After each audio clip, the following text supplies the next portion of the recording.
তো hello everyone, আজকে সকাল সকাল আমার বাবা বাজার থেকে পাবদা মাছ নিয়ে এসেছিলো। তো আমি ওটাকে ভালো করে ধুয়ে নুন হলুদ মাখিয়ে তারপর কড়াই গরম বসিয়ে কড়াইতে গরম জন্য তেল বসিয়ে দিয়েছিলাম। তারপরে পাবদা মাছগুলো আমি আস্তে আস্তে ভেজে নিয়েছিলাম। পাবদা মাছ যেহেতু থাকে তার জন্য এই থালা দিয়ে একটু ঢেকে রেখেছিলাম, এতে যদি তেল ছিটে আসে।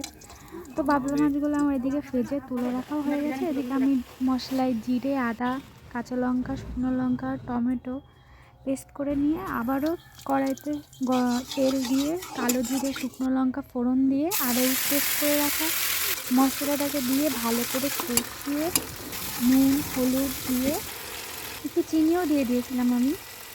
এটা হলো বাড়িতে একটু টক দই ছিল, তো আমি ভাবলাম যে পাবদা মাছ যখন নিয়ে এসে দই পাবদা করা যাক। তো দইটা আমি দিয়ে দিলাম, দিয়ে নাড়াচাড়া দিচ্ছি। দেখতে পাচ্ছি দইটা ফাটিয়েছিলাম একটু, তারপর আমি তাও একটু নাড়িয়ে নিলাম, নিয়ে আস্তে আস্তে তেলটা ছেড়ে দিল।